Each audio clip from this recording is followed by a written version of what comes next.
Welcome to this first masterclass about educational goods. In this video, I will introduce you to Brickhouse and colleagues' framework of educational goods. They developed the framework to help policymakers and others working in education to think about the different values that underpin their decisions and to come to understand where there are potential trade-offs where you, for example, have to make a decision about which values you find most important when making a decision, and to acknowledge the fact that these values are not just about education, but also represent wider values we have as a society, such as about how such decisions need to be made, who to consult, for example, and which other values are important in making that decision. Now, we're all taught in a certain manner. We are raised in democratic societies where we have, to some extent at least, a say in which school we go to, and have often had the privilege to be educated to get us to the point where we are now in life. These experiences will affect how we think about education, but as we progress through this course, you will see that those views and values are not self-evident and that there are many ways in which these viewpoints can be challenged. This framework offers a way to think about these different values and how to weigh them. It's an important framework for you to have in your own career, maybe as a teacher when you have to decide on what content you prioritize, or if you go into policy making, this will definitely be a framework that you will use in your daily work. An important starting point to understand this framework, and one that already has a value in and of itself, is the idea of an educational good, which is the title of the framework. By education good, Brickhouse and colleagues are not referring to something tangible, such as something you can pay for in order to be delivered to you by Amazon, for example, but rather they mean educational good as the knowledge, skills, attitudes, and dispositions that children develop both for their benefit and for the benefit of others. Good refers to something positive in the sense that these skills, knowledge, attitudes, and dispositions contribute to valuable outcomes for the individual possessing these skills, but also for others they interact with, either in the present or in the future. Now, why is the term good a value in and of itself? First of all, because Brickhouse and colleagues argue that education is not a commodity or something that can be traded for a certain monetary value, and something that you can return if you're not happy about it, but rather that education is a human right and an inherent part of our democratic societies to which everyone is entitled. It's also not a commodity. Education is not a commodity because it's something reciprocal. I cannot deliver good education to you, for example, if you, as a student, don't engage with it by asking questions when you don't understand the material, or read the literature that we've provided you with. So it's something, so education and an educational good is something that we co-construct together. And because your education will also affect others,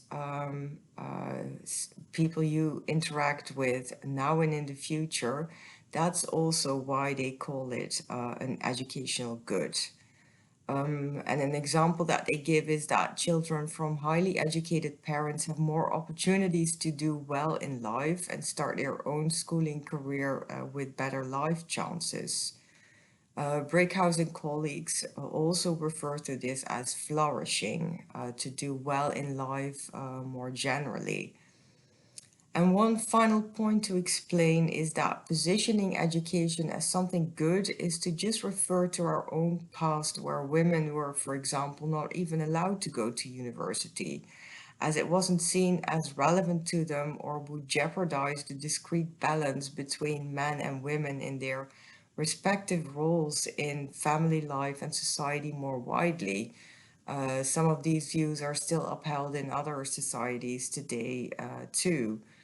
And Aletta Jacobs here, pictured on the slide, was the first woman in the Netherlands actually who was granted access to higher education only in 1870.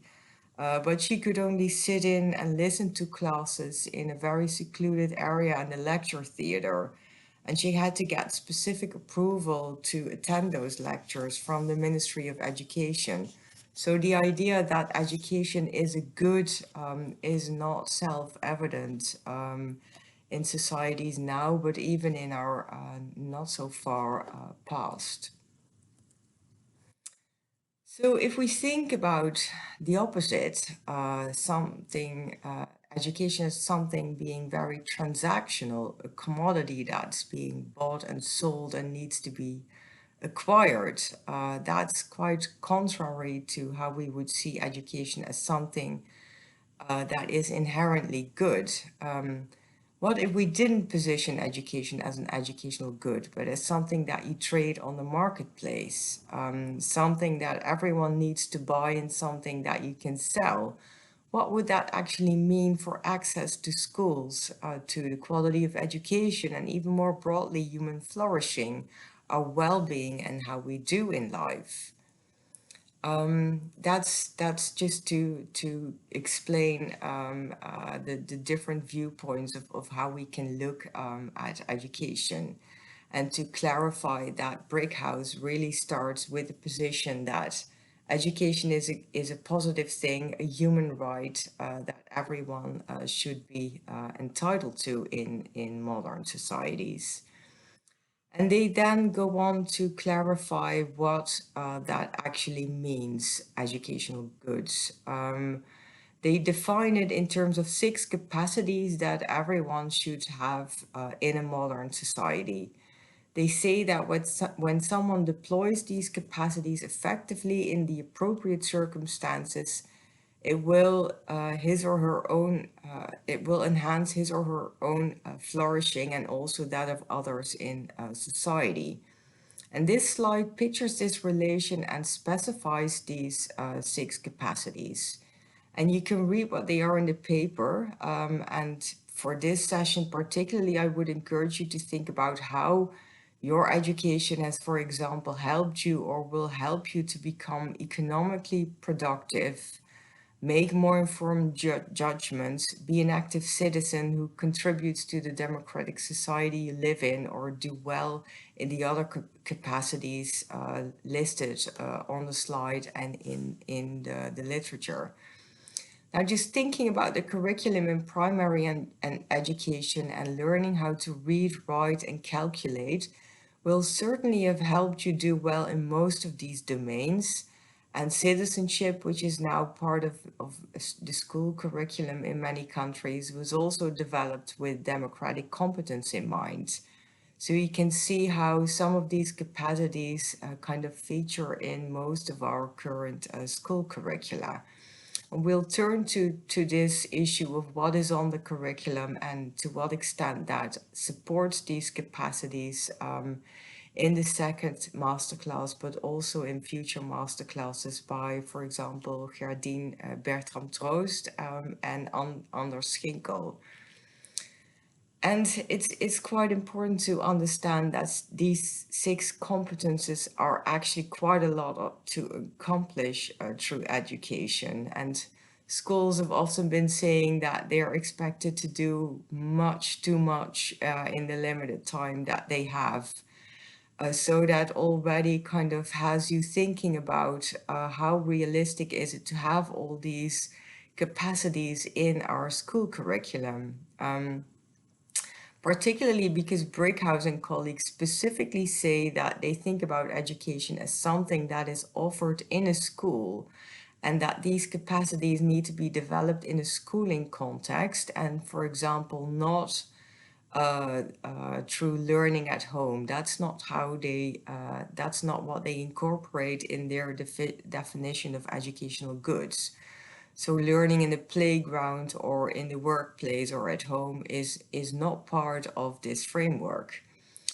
So when we know that the capacities listed here are certain, but we know that these capacities are certainly also developed outside of school. So when you think about that and what goes on in the curriculum, that's something that you could argue for, that it's perhaps a bit too much. And where do we need to think about what needs to go into a school curriculum and what needs to be outside of it? So the second part of the framework is about distributive values. And here Brickhouse and colleagues really acknowledge that it's a lot to ask of schools to teach all of these capacities, and perhaps it's not feasible to develop all these capacities for everyone at the same time or to the same extent. Resources such as time or money are limited, and decision makers often need to prioritize some capacity over another. On a micro level, even though there are 7 days in the week and 24 hours in a day, you wouldn't think it is feasible to school children during all these hours. And even when this was the prevalent model, we would have to decide on how to fill these hours. There will always be decisions to be made about which of the capacities need to be developed. And this is where distributive values come into play. Another point is also that some of the educational goods or skills and knowledge are what we call positional. Their value depends on how skilled and knowledgeable others are. Think, for example, about applying for a job. You will have a much greater chance of getting the job when you are more skilled and have more knowledge than others who are applying for the job. Or when there are a number of places available for certain university programs, it matters how many students apply for it. So here are also where distributive values come into play. Which values would you use to decide on who gets to access education and develop the six capacities? Making decisions on these requires you to think about distributive values. And to help make these decisions, Brickhouse and colleagues introduced those values, values that can be used to decide on which knowledge, skills, dispositions, and attitudes you should prioritize and how you should allocate resources. And these values can be used to inform what they call a rule or a guideline that underpins your decision making, which you can then apply to certain object that requires distribution. So a certain time or financial resource that you need to allocate and make a decision on. So when faced with a decision on whose capacity needs to be developed, what types of capacities need to be developed, and how you would allocate resources, you first think about which of these values you prioritize, and these would inform your rule or your general principle that you use when making that decision. Now let's look at what that means in practice and what these three types of values are. Brickhouse and colleagues talk about three different types of distributive values, where they say that many decision makers try to address all of these, but that this is often not realistic, as these values may also contradict each other. The three values they present are adequacy of educational goods, equality of educational goods, and the distribution of educational goods that most benefits those with the worst prospects for flourishing or benefiting the less advantaged. And some examples of what this looks like are on the slide, such as ensuring adequate education for everyone, or providing compulsory and free schooling until age 16 on a national curriculum. Or an example of ensuring equal opportunities for everyone is abolishing private independent schools. And an example of benefiting the less advantaged is what's called the pupil premium in England, or in the Netherlands we call this a rugzakje, where schools get an extra top up to their budget depending on the number of students with a low socioeconomic background in the school. Now you can see that there might be a contradiction in these values. For example, ensuring that everyone has adequate education doesn't really match to benefiting the less advantaged, as the latter would mean that you redirect some of the scarce resources to children from disadvantaged backgrounds who need more schooling to catch up and develop the same level of capacities as those who come from a privileged background and will perhaps already have learned some of the school subjects at home from their parents who take them to museums or read books to them. Now, various policies such as the pupil premium I mentioned specifically allocate more resources to schools that have a student population from deprived backgrounds to ensure they can catch up in school and develop the same capacities as their more affluent peers. So the two values, adequacy and benefiting the less advantaged, will particularly need some decision making in the face of scarcity when you only have so many resources to distribute. So what do you consider most important then in deciding on how to distribute scarce resources? Do you think all children should develop some minimum level of capacities, or should all children have the same opportunities to do well in life, where there is no difference in the opportunities they have? Or perhaps do you acknowledge and want to address the fact that some children come from a less privileged background and you want to distribute resources so as to address these? These are some important decisions to make, and being able to think about these helps you develop an argument and claim in any case where you have to decide on resources, whether it be teaching time for some students and who gets more or less instructional time and materials, which schools get more or less resources, or how universities or national governments decide on scholarships, for example. And in making these decisions, you will find that there are other values that come into play, which would include a wider set of norms and viewpoints that people find important. And these are called independent values. For example, abolishing private schools may seem valuable from the perspective of ensuring everyone has equal opportunities, but you may find that morally unjust in and of itself. For example, because you also value free school choice and think that parents should have a say in how they educate their children, whether publicly or privately. Or you value the fact that decisions are made through democratic processes and engagement with those who are affected by those decisions. These kinds of independent values are not specifically about the six competences or how you distribute resources, but sit out of those two values, but still play a role in how you make those decisions. Through their extensive work, through Brickhouse and colleagues' extensive work in analyzing the types of decisions that are made in education and the type of moralities that underpin these decisions, they've identified 5 independent values that are most commonly at play when deciding on which capacities need to be addressed and how to distribute resources to address these. And these are presented on this slide. They are childhood goods, respect for the democratic process, parents' interest in their children, freedom of residential and occupational choice, and investment in other goods such as housing, etc. Now, to illustrate with an example, when a dean of education in a university, for example, values democratic decision making, he or she will consult with a teaching and student body when deciding on criteria for scholarships or which teaching modules to offer. The outcome of that process may be to allow anyone to access the scholarship, even affluent students, or when there is a shortage of teachers, to reallocate them to popular modules and scrap remedial programs for a few poor students.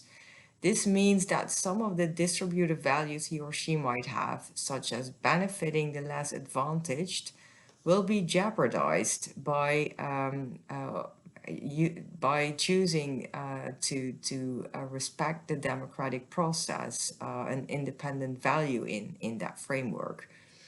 So there are always decisions to be made, and very difficult ones. And there are trade-offs between capacities, distributive values, and independent values. But just being aware of them and acknowledging them helps you make a more purposeful decision and think about decisions more deliberately. So next time you listen to an interview with a Minister of Education, think about which of these independent values underpin their answers, and maybe also how they think about distribution of resources and which of the values are important in their mind. Or read one of the manifestos of a political party, and particularly the section about education, and think about which of these independent values they subscribe to, or which distributive values, and do you agree with them? Would these underpin your decision as well? And does that mean that you would then perhaps vote for that particular political party? So to sum up, Brickhouse and colleagues bring all these values together in this decision-making framework. And this will also help you in writing the position paper that is that is the exam of this course, and help you think about the values that underpin your argument about what good education looks like and which capacities to prioritize for whom and in what way. You can use this framework when you start developing the paper and start thinking about your position in relation to a problem or decision that you're faced with. So next time someone asks you, for example, what do you think about whether we should include students with learning disabilities into mainstream schools, or whether we should allow parents to buy additional private tutoring for their own child, you can use this framework to come up with a well-informed response in terms of what capacities you think are important for everyone to have, which distributive values you consider important, and how you would make that decision in light of the set of independent values that we presented. In our first masterclass, we will use this framework to look at a recent policy in England to provide tutoring to disadvantaged students who have missed out due to COVID-related school closures. It's one of the most current examples of how we think about distribution of scarce resources, and what capacities need to be developed. So make sure to read the paper, Brickhouse's paper well, and think about some of these values as we'll be discussing them in the first masterclass. Look forward to seeing you there.